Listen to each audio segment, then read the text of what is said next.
বিপদ সকলের জীবনেই আসে, কিন্তু অনেক মানুষ বিপদ এলে ভগবানকে দোষারোপ করেন। বলেন যে আপনি আমাকে রক্ষা কেন করছেন না? আপনার প্রতি আমার মনে অপার ভক্তি, সর্বদা আপনার জপ করি, তাও আপনি না আমাকে এই বিপদ মুক্ত হওয়ার কোনো পথ দেখাচ্ছেন, না এই বিপদ থেকে আমাকে বের করছেন। এবার এটা হলো আপনার ভাবনা, আপনার দৃষ্টিভঙ্গি। এবার আমি বলি সত্যিটা আসলে কি। সত্যি হলো এটাই যে ঈশ্বর সব সময় আপনার সাথেই আছেন, থাকবেন। দেখুন সেই বীজের দৃষ্টিভঙ্গির দ্বারা যে মাটির নিচে চাপা পড়ে আছে, তাকে পরিণত হতে হবে এক বিশাল সুন্দর বৃক্ষে। তা তখনই হবে যখন তা ভাঙবে, ভাঙবে তখনই যখন সে উত্তাপ পাবে। উত্তাপ কোত্থেকে পাবে? সূর্যের তাপ থেকে। সূর্যের তাপ থেকে ধরিত্রীও বাঁচতে পারে না, তাকে তা সহ্য করতেই হয়। আর যখন এই ধরিত্রী আর এই বীজ এই দুই তপ্ত হয়ে যায়, তখনই এই প্রকৃতি বর্ষা আনে। আর সেই বর্ষার জলেই এই বীজ এক সুন্দর বৃক্ষে পরিণত হয়। আছেন তো ঈশ্বর আমাদের সাথে সব সময়।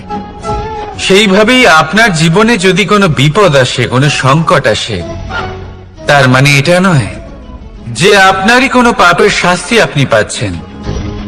হয়তো ভবিষ্যতে আপনাকে একটা সুদৃঢ় কাঠামো হতে হবে, তার প্রয়োজন আছে। তাই এটা হলো তার ভিত। যতটা শিখবেন, যতটা শক্তিশালী হবেন, ততটাই দৃঢ় কাঠামো হবে।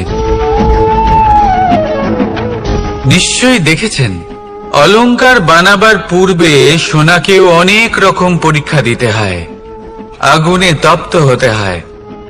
সেইভাবেই যদি আপনি কখনো শূরবীর হতে চান, তাহলে লাক্ষাগৃহের তাপ সহ্য করতেই হবে। তাহলে আসুন আমার সাথে বলুন, বন্দে ধর্মা, বন্দে কর্মা, রাধা রাধা। অনেক সময় মানুষ অতীতকে দেখেন আর তখন অহংবোধে পরিপূর্ণ হয়ে ওঠেন। কখনো বর্তমানের দিকে তাকান, ভবিষ্যতের দিকে তাকান আর পরিতৃপ্তিতে ভরে ওঠেন। কেন বুঝতে পারেন না একটা সহজ কথা? এই যে সৃষ্টি, এই সৃষ্টি হলো একটা বড় চক্র, যা বারংবার আপনার কাছে ফিরে আসবেই। কঠিন থেকে কঠিনতর পরীক্ষায় আপনাকে নিযুক্ত করবে, যাতে আপনাকে উত্তীর্ণ হতেই হবে।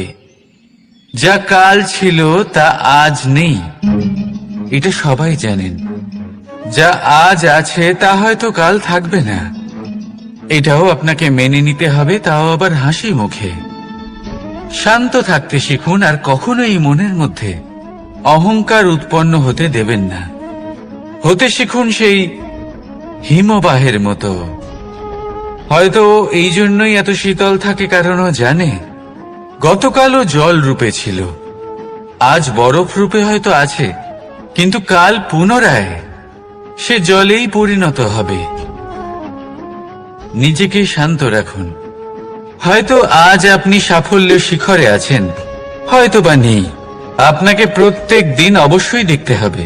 শুধু নিরন্তর প্রচেষ্টা করতে থাকুন, প্রত্যেক পরিস্থিতির জন্য তৈরি থাকুন, আর একে ভারসাম্যে রাখতে শিখুন। আপনার কাল হোক, আজ হোক বা আগামীকাল, আপনার ভালো দিন হোক বা খারাপ দিন, সব পবিত্র হয়ে যাবে। তাহলে আসুন আর আমার সাথে ভালোবেসে বলুন, রাধা রাধা। অন্ধকারাচ্ছন্ন রাত্রি যদি এসে থাকে, তাহলে আলোকিত প্রকাশ নিয়ে সূর্যও অবশ্যই আসে। রোগ যদি এসে থাকে, তাহলে তার ওষুধও অবশ্যই আসে। সমস্যা যদি আসে, তাহলে সেই সমস্যার সমাধানও নিজে থেকেই আমাদের কাছে চলেই আসে। এই সংসার, এই জীবনের শুধুমাত্র একটাই নিয়ম আছে, আর তা হলো এটাই, এই সংসার হলো একটা চক্রের মতো। এতে শাশ্বত বলে কিছু নেই, নিত্য বলে কিছু নেই। আর যা কিছুই রয়েছে সব বদলাতে চলেছে। যদি আপনার জীবনে দুঃখ থাকে, সমস্যা থাকে, যদি আপনি বিপদ দ্বারা আচ্ছন্ন, তাহলে মনে রাখবেন সবকিছু বদলে যেতে চলেছে। দুঃখের সময় কাঁদবেন না, মনকে আরো দুঃখী করে তুলবেন না, কারণ এখানে যা কিছুই এসেছে তা যাওয়ার জন্যই এসেছে। তাহলে এত চিন্তা কিসের? আনন্দ সহকারে জীবন যাপন করুন আর আমার সাথে ভালোবেসে বলুন রাধা রাধা। যদি কোনো সিংহ বানরের মতো গাছে চড়তে চেষ্টা করে তাহলে কি হবে? একটা মাছ যদি মাটিতে হাঁটতে চেষ্টা করে তাহলে কি হবে? তারা বিফলই হবে। কিন্তু এরকম কেন হয়? তার কারণ হলো প্রকৃতির রচনা কিছুটা এরকম।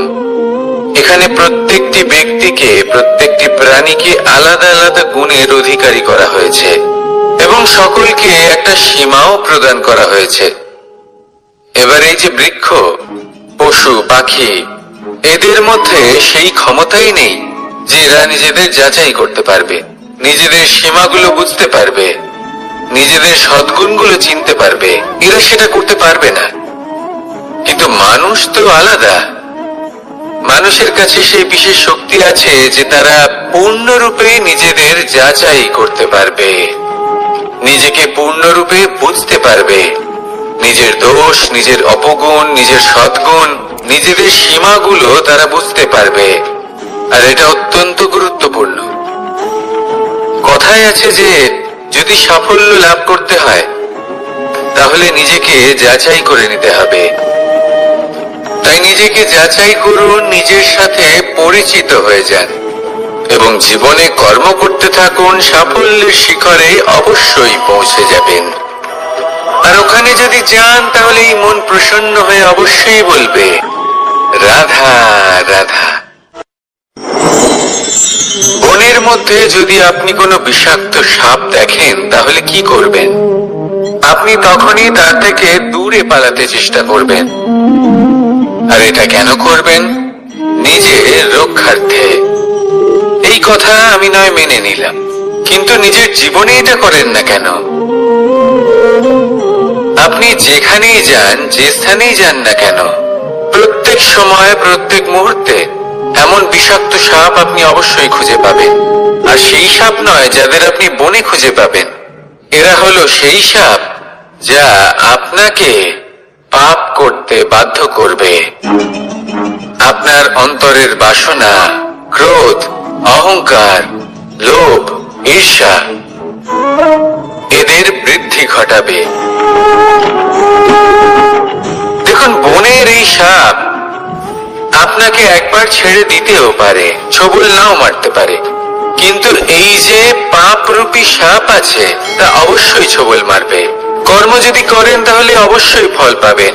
সেই জন্য যখনই কোথাও যাবেন, যদি এমন কাউকে দেখেন, যদি এমন কিছু দেখেন যে আপনাকে পাপ করতে বাধ্য করছে, তাহলে সেই মুহূর্তে সেখান থেকে পালিয়ে যান। যেমন বনের সাপ দেখে আপনি পালাতে থাকেন।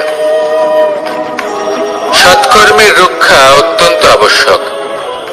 আসুন আর আমার সাথে ভালোবেসে বলুন রাধা রাধা। মনুষ্য জীবনের সব থেকে বেশি গুরুত্বপূর্ণ বিষয় হল মনের একাগ্রতা। এই সংসারের যে কটি মহান কার্য সম্পাদন হয়েছে তা হল মনের এই একাগ্রতার একমাত্র ফল।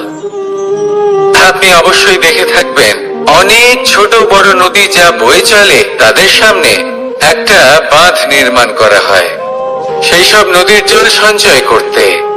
বাঁধ হয়ে গেলে প্রয়োজন মতো বা মনের ইচ্ছে মতো তাকে ব্যবহার করা সম্ভব। এবার এটাই আমাদের মনের সাথেও সম্ভব। আমাদের মনের একাগ্রতা আজকের দিনে দাঁড়িয়ে বিভিন্ন ধরনের বিকার, ক্রীড়া এবং ভোগের মধ্যে ভাগ হয়ে গেছে। একে একত্রিত করতে হবে, একটা বাঁধ নির্মাণ করতে হবে, কর্মের বাঁধ। আপনাকে শুধু এটাই করতে হবে, যেটা উচিত কর্ম সেটাই করুন, যেটা অনুচিত কর্ম সেটা করা থেকে নিজেকে বিরত রাখুন। ব্যাস, এই কাজটাই আপনি করতে থাকুন, মনের মধ্যে একাগ্রতার বাঁধ নির্মাণ করুন। আর একবার যদি তা নির্মাণ হয়ে যায়, তাহলে যখন চাইবেন, যেখানে চাইবেন, যতটা চাইবেন, একাগ্রতা প্রয়োগ করতে পারবেন। আর একবার যদি আপনি এটা শিখে যান, তাহলে এই সংসারকে বদলে ফেলার মতো কাজ আপনি করতে পারবেন, সমাজকে শুধরাবার মতো কাজ করতে পারবেন। তাহলে এই মনকে একাগ্র করুন আর আমার সাথে ভালোবেসে বলুন, রাধা রাধা।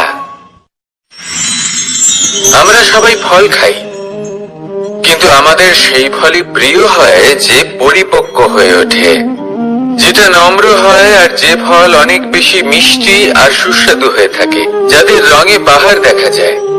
সেইভাবে জীবনে আমরা নানান মানুষের সাথে পরিচিত হই, কিন্তু সেই মানুষই আমাদের মন ছুঁয়ে যায় যারা বিনম্র স্বভাবের, যাদের বাণী খুব মধুর, যাদের অন্তরে আত্মবিশ্বাসের একটা তেজ, একটা রং দেখা যায়। এবার এমন ব্যক্তি আমরা কি করে হব?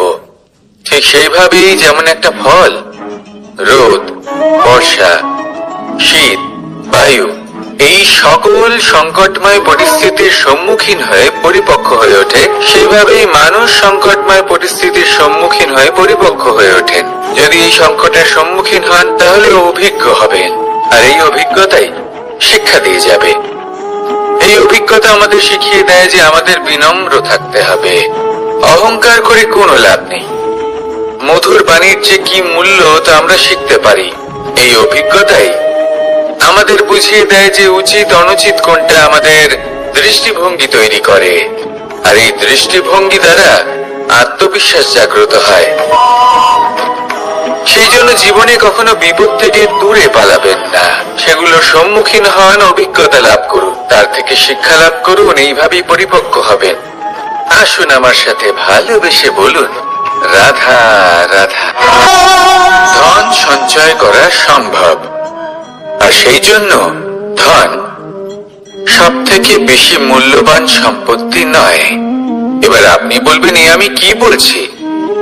এই ধন খুব মূল্যবান, আমরা সকলে অর্জন করতে ব্যস্ত। সেটা এই কারণে, কারণ আপনারা জানেন না এই সংসারের সব থেকে বেশি মূল্যবান সম্পত্তি কি। এ হলো সেই সম্পত্তি যা কখনো সঞ্চয় করা সম্ভব নয়। আপনার কাছে যতই ধন থাকুক, তা দিয়ে আপনি স্বাস্থ্য লাভ করতে পারেন, বাড়ি কিনতে পারেন, আদি ইত্যাদি, কিন্তু আপনি যতই ধনী হন না কেন, ফেলে আসা দিনের একটা মুহূর্ত আপনি লাভ করতে পারবেন না। এই একটা মুহূর্ত, এই সময়, এটাই হলো সংসারের সব থেকে মূল্যবান সম্পত্তি। একবার চলে গেলে তা কখনোই ফিরে আসে না।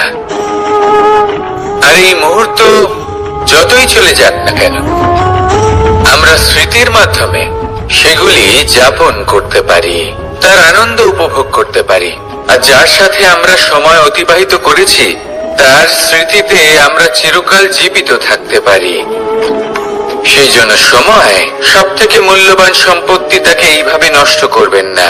প্রত্যেকটা মুহূর্ত উপভোগ করুন, আনন্দ করুন, আর ভালোবেসে বলুন, রাধা রাধা। কনক, কি সুন্দর একটা শব্দ।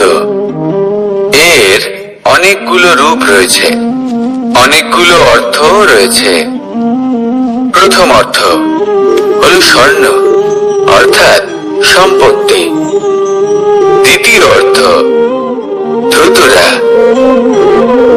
অর্থাৎ গাছের ছোট একটা বীজ, যা কিনা অত্যন্ত শক্তিশালী হয়। যদি বেশি মাত্রায় এর প্রয়োগ করা হয়, তাহলে এটা বিষময় হয়ে উঠতে পারে। এই হলো সেই ধুতুরা, যার প্রয়োগ মহাদেবের পুজোতে করা হয়। এবার প্রশ্ন হলো এটাই যে এই স্বর্ণ এবং এই ধুতুরার মধ্যে মিল কি রয়েছে? মিল হলো এটাই যে এই দুটোই মানুষকে মত্ত করে তোলে। ধুতুরা মানুষকে তখন মত্ত করে যখন তাকে সেবন করা হয়, কিন্তু স্বর্ণ, ধন, সম্পত্তি, মানুষ এটা যতটাই অর্জন করে নেয় সেটাই যথেষ্ট। এই স্বর্ণ মানুষের ভাবনা চিন্তা করার ক্ষমতাকে বশ করে ফেলে। মানুষ সম্পত্তির লোভে মত্ত হয়ে ওঠে, কারণ যে যত চমৎকারী, যতটা অমূল্য হয়, তাকে সামলানো কিন্তু ততটাই কঠিন, তাই না? তাই মনে রাখবেন, ধন, স্বর্ণ, সম্পত্তি এগুলো ধুতুরার থেকেও অনেক বেশি বিষাক্ত হতে পারে। তাই এর উপর আত্মসংযমের একটা কবচ পরিয়ে রাখবেন এবং বিবেকের শক্তির সাথে এগুলো প্রয়োগ করুন, তবেই কল্যাণ হবে। আসুন আমার সাথে ভালোবেসে বলুন, রাধা রাধা। মানুষের জীবনে 3টি গুণ অত্যন্ত প্রয়োজনীয়: শ্রদ্ধা, বিনম্রতা, যোগ্যতা। যদি জ্ঞান লাভ করতে চান তাহলে শ্রদ্ধার প্রয়োজন, যদি মান লাভ করতে চান তাহলে স্বভাবে বিনম্র হওয়া প্রয়োজন, আর যদি মনোবাঞ্ছিত স্থান লাভ করতে চান তাহলে যোগ্যতার প্রয়োজন। বিষয়টা সহজ। শ্রদ্ধা আপনাকে জ্ঞান দেবে, নম্রতা আপনাকে মান, আর যোগ্যতা উচিত স্থান দেবে।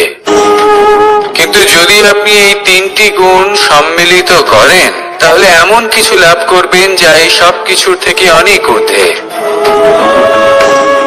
সম্মান। আর এ হলো সেই সম্মান যা প্রত্যেক মানুষের নিজের জীবনে লাভ করতে চেষ্টা করা উচিত, কারণ এই হলো সেই সম্মান যার কারণে আপনি চলে যাওয়ার পরেও এই সংসার আপনাকে ভালোবাসবে আর মনে রাখবে। আসুন আমার সাথে ভালোবেসে বলুন, রাধা রাধা। জীবনে গতি অত্যন্ত গুরুত্বপূর্ণ, মতিও হলো গুরুত্বপূর্ণ, এবং তার থেকেও বেশি গুরুত্বপূর্ণ হলো সংগতি। একটা জলের ফোঁটা, তার মধ্যে গতি থাকে, প্রকৃতির মধ্যে তা লাভ করার ইচ্ছে নিহিত থাকে, কিন্তু এই যে সংগতি তা নির্ধারিত করে যে এই জলের ফোঁটা ঝিনুকের মুখে পড়ে মুক্ততে পরিণত হবে নাকি বিষাক্ত সাপের মুখে পড়ে বিষে পরিণত হবে।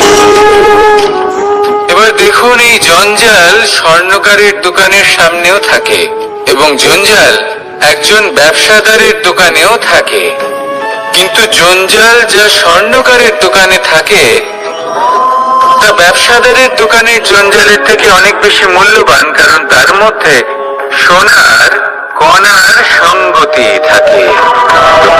সেই জন্য জীবনে সঙ্গতির উপর বিশেষ গুরুত্ব দেবেন। যেমন সঙ্গতি তেমনই আপনি হবেন। আসুন আমার সাথে ভালোবেসে বলুন, রাধা রাধা। প্রত্যেক প্রাণী ভালোভাবে জীবন যাপন করতে চান, এটা তাদের স্বভাবে আছে এবং ভাবাটা অনুচিত নয়। কিন্তু একটা ভালো জীবনের গুরুত্বপূর্ণ অংশ কোনটা?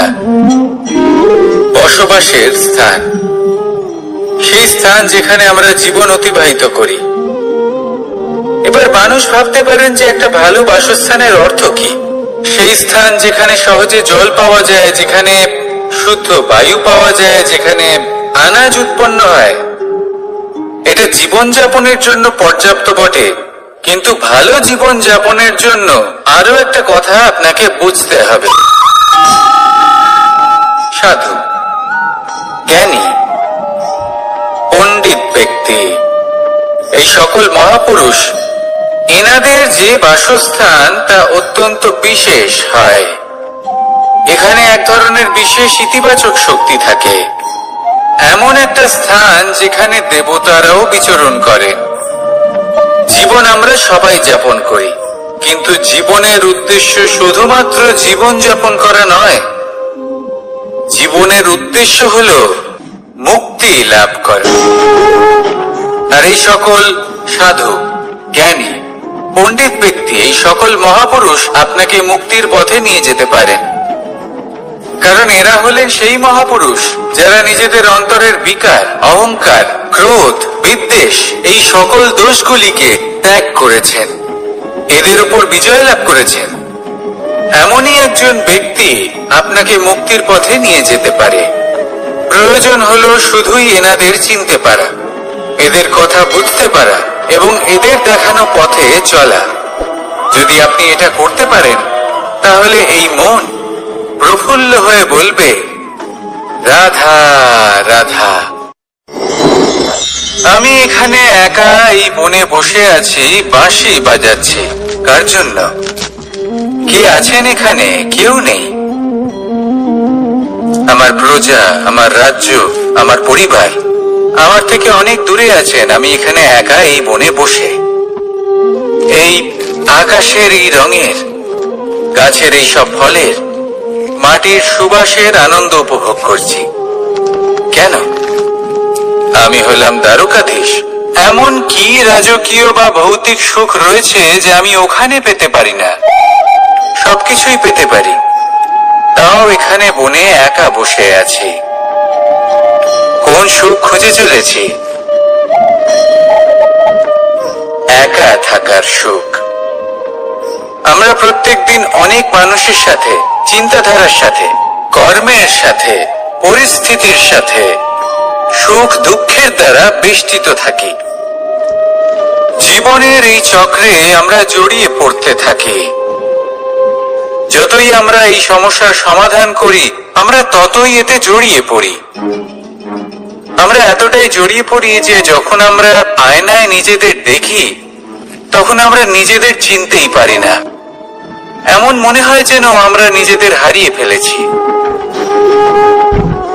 সেই জন্য প্রত্যেক দিন আপনি কিছু সময় নিজের সাথে কাটান একান্তে। এটা অত্যন্ত আবশ্যক। নিজের অস্তিত্বের গভীরে গিয়ে দেখতে শিখুন, নিজেকে বুঝুন। অদ্ভুত শান্তির অনুভূতি হবে। যেমন এই বায়ু, এই বৃক্ষ, এই পুষ্প, এই নিসর্গ, এদের মতো আপনিও কখনো একলা হতে শিখুন। কখনো নিসর্গের একটা অংশ হয়ে দেখুন। এই মন প্রসন্ন হয়ে বলবে, রাধা রাধা।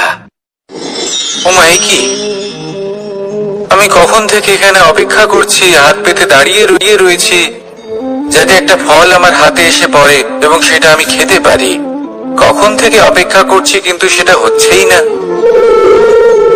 এবার আপনি বলবেন যে এসব কি বলছি, এ কি অদ্ভুত কথা বলছি।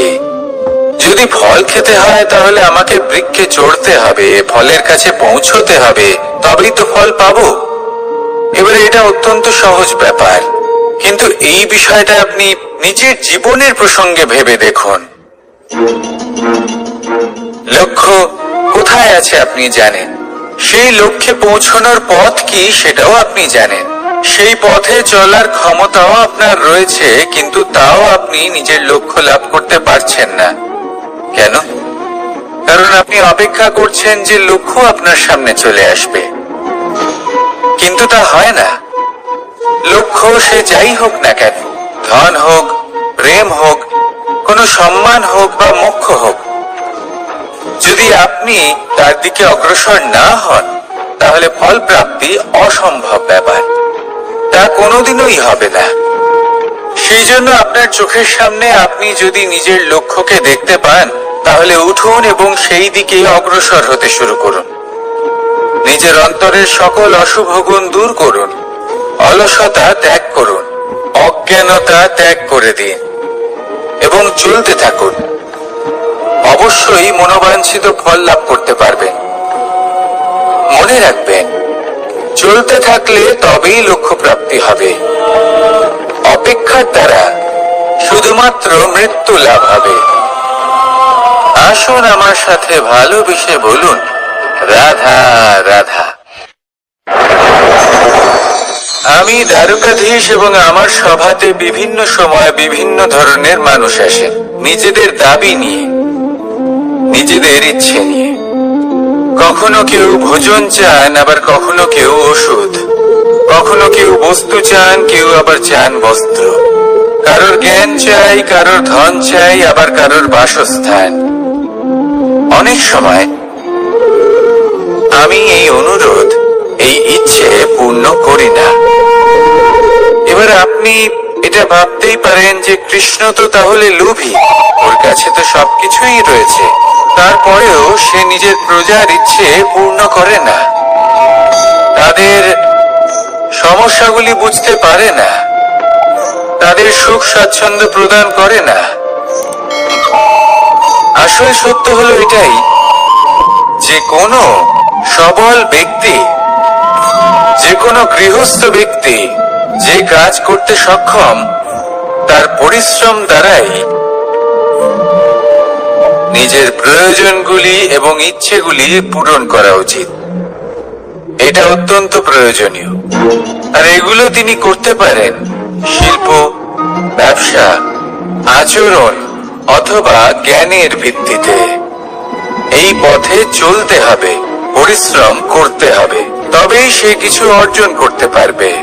এবার এমন কোন ব্যক্তি যার এই সব কিছুতে কোনো রুচি নেই, যে কিছুই করতে চায় না, সে কিছুই অর্জন করতে পারবে না।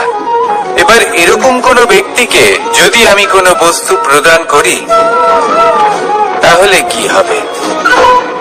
সে পরাধীন হয়ে যাবে, আর সেটা উচিত হবে না। তাহলে কি করা উচিত? তাকে পথ দেখানো, তাকে বোঝাতে হবে যে কোন পথে চলে তুমি নিজের লক্ষ্য প্রাপ্ত করতে পারবে। শিল্প, জ্ঞান, আচরণ এবং ব্যবসা, এই পথে কিভাবে চলে সেটা শেখাতে হবে। আর আমি সেটাই করি। তার ফলে কি হয়? ব্যক্তি স্বাধীন হয়ে যায়। সংসারে সে যা চাইবে তাই প্রাপ্ত করতে পারবে। কখনো কারোর থেকে কিছু চাইবার প্রয়োজন পড়বেই না।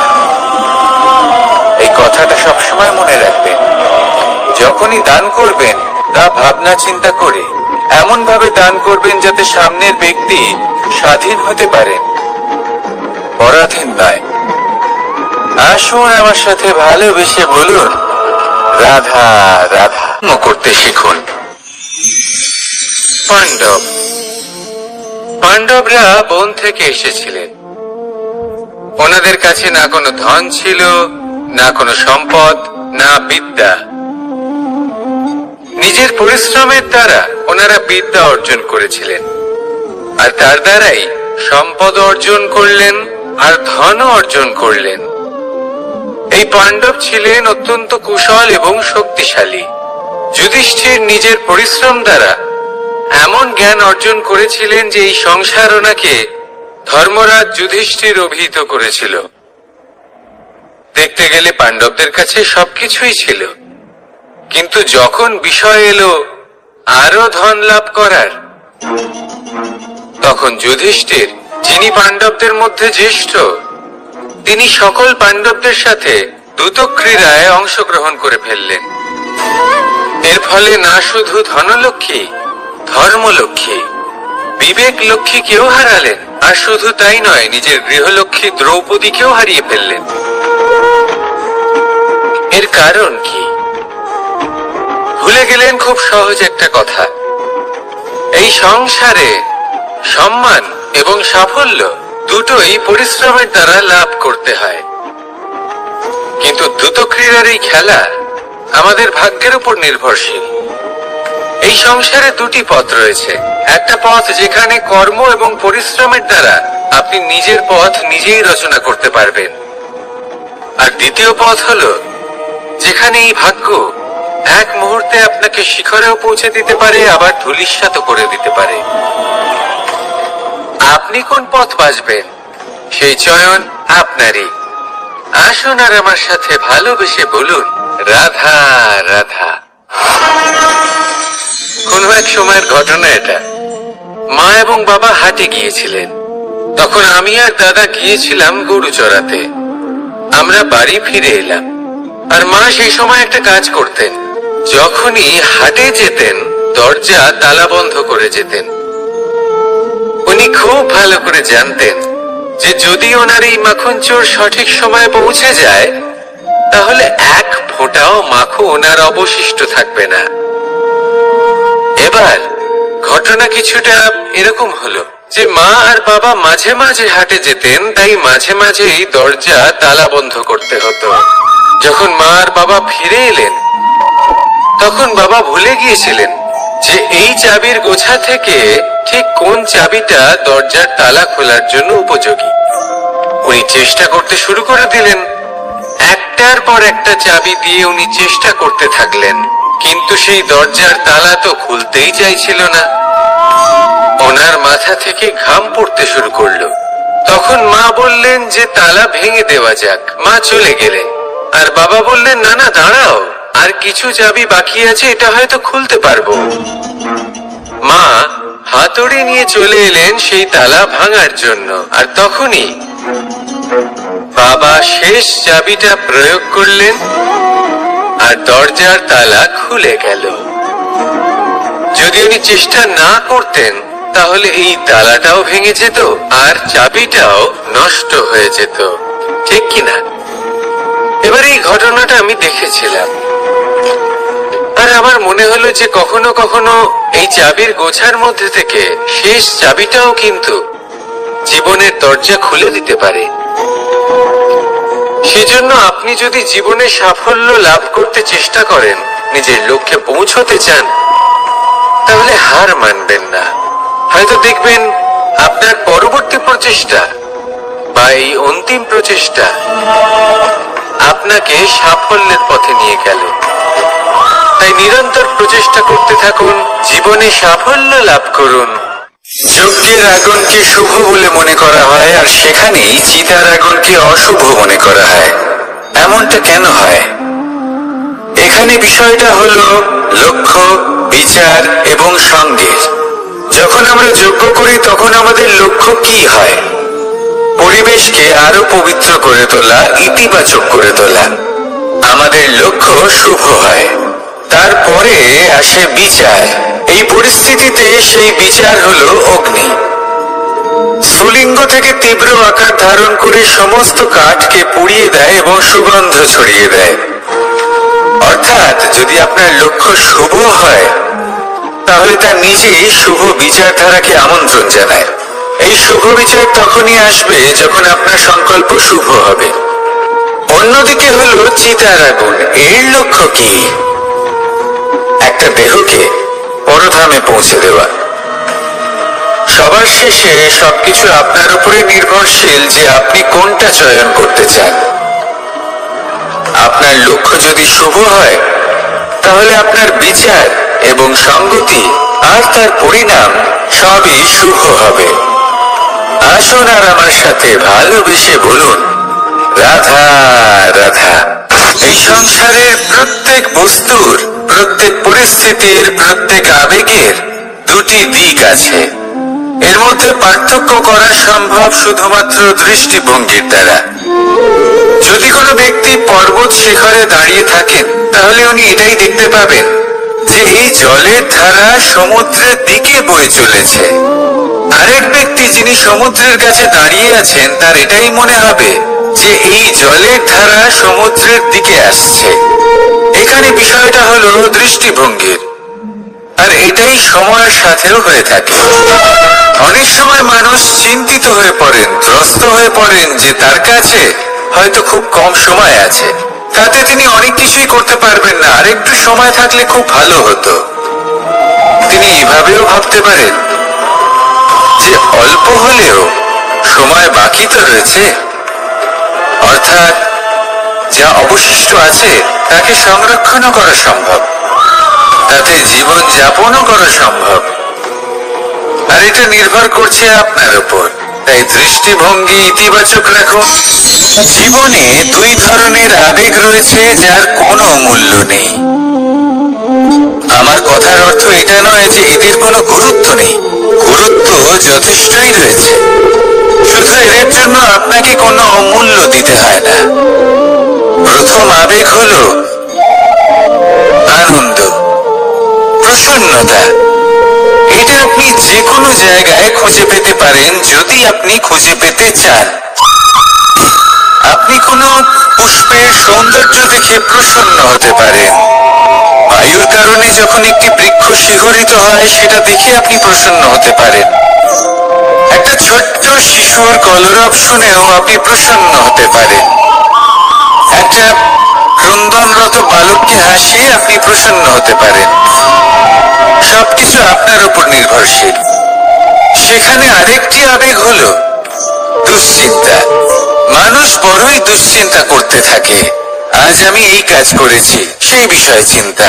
আজ আমি এই কাজ করতে পারিনি, সেই বিষয়ে চিন্তা। কাল আমাকে এই কাজ করতে হবে, সেই নিয়ে চিন্তা। আমি কি সেই কাজটা করতে পারবো, সেই বিষয়ে দুশ্চিন্তা। চিন্তা সর্বত্র রয়েছে, যার জন্য মূল্য দিতে হয় না। যত চান আপনি একত্রিত করতে পারেন। একটা গুরুত্বপূর্ণ কথা মনে রাখবেন, প্রসন্নতা জীবনের একটা নতুন সূত্রপাত। সেখানে দুশ্চিন্তা হলো জীবনের চিতার সময়। এবার এই দুটি আবেগ হলো মূল্যহীন। দুটোই আপনার সামনে আছে। কোনটা চয়ন করবেন আপনি? দুশ্চিন্তা নাকি প্রসন্নতা? সিদ্ধান্ত আপনারই। আসুন আর আমার সাথে ভালোবেসে বলুন, রাধা রাধা।